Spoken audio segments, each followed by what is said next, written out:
uko ukoresha ATM. Iyo wuguruje ikonti ya banki yawe iguha ikarata imeze nk'iyi yitwa debit card. Ibanki zitandukanye zigira ikarata z'amarangi atandukanye. Iyo wasaba ikarata ya banki uzosabwa guhitamo igiharuro citwa igiharuro c'ibanga cawe arico PIN. Ni vyangombwa rero ko wibuka ico giharuro cawe kuko uzokenera kugikoresha umwanya wari wo wose ukoresheje ikarata yawe. Ntuzubwire uwundi muntu iki giharuro.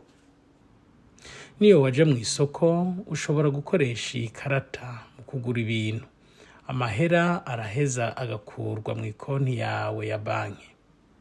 Ushobora kandi kuja ku mashini yitwa ATM ngo utore amahera kuri konti yawe ya banki.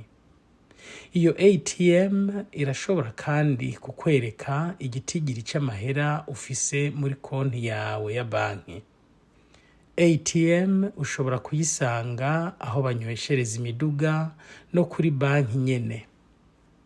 Urashobora gutozwa amahera mu gihe ukoresheje ATM itari y'ibanki yawe. Iyi video irakwereka uko ATM ikoreshwa. Iyo ugeze kuri ATM, raba neza ahakuzengurutse, urabe neza ko hatekanye. Urabe ko ari ahantu hari umuco ukwiye. Nibishoboka urakoresha ATM ku murango.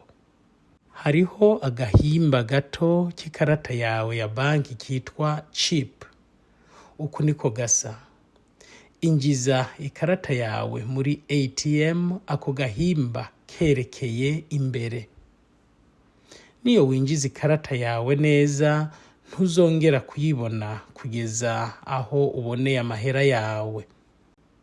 Niyo washira ikarata mu nzira itariyo, ikarata izogaruka. Kuri ivyo urace uyihindukiza wongere ugerageze kandi. ATM ishobora kugusaba guhitamo ururimi uvuga. Hari amahitamo make y'indimi. Kuri ivyo birashoboka cane ko ururimi uvuga rutazoba rurimwo. Muri iyi video tuzahitamo icongereza gutya.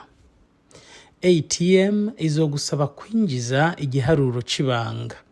Igihe uzoba uri kurinjiza ico giharuro c'ibanga, urabe neza ko wanyegeje aho wandika n'ikiganza kugira ngo abantu bakwegereye ntibabone ivyo uriko urakora.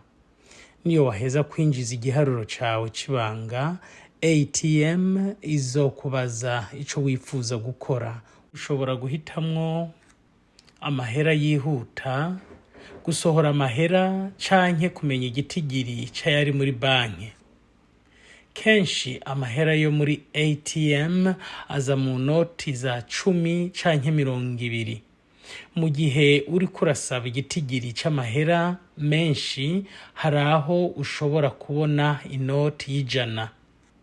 Gusohora amahera bigufasha kuronka igitigiri nyaco c'amahera utora. Nk'akarorero 30, 70, 150. Kenshi hariho igitigiri ntarengwa c'amahera wemerewe gutora incuro imwe ku munsi. Ntuzoshobora gutora amahera arenze ayo ufise muri konti ya banki. ATM izokubaza niba ushaka kubona irisiti. Iyi nayo izokwereka amahera watoye n'ayo usigaranye muri konti yawe. Hitamwo ego kuronka ikopi icapuye canke hitamwo oya niba udashaka irisiti. Niba wifuza kumenya amahera ari muri konti ya banki yawe, ushobora guhitamwo amajambo balance inquiry.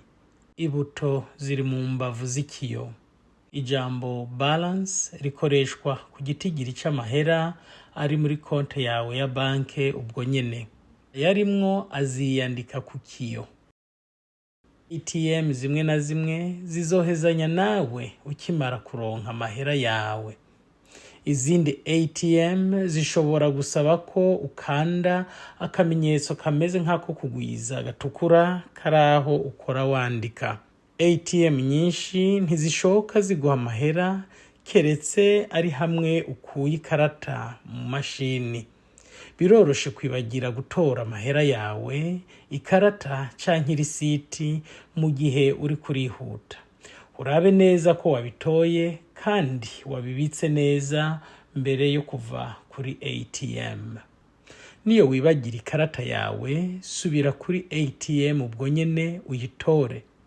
Niba ikarata yawe itariyo, yibwe canke yatakaye, ja kuri banki yawe canke ubahamagara ubwo nyene hanyuma ubibabwire. Banki izobuza ko ikarata ikoreshwa n'uwundi muntu ubwo nyene iheze iguhe ikarata nshasha ya banki.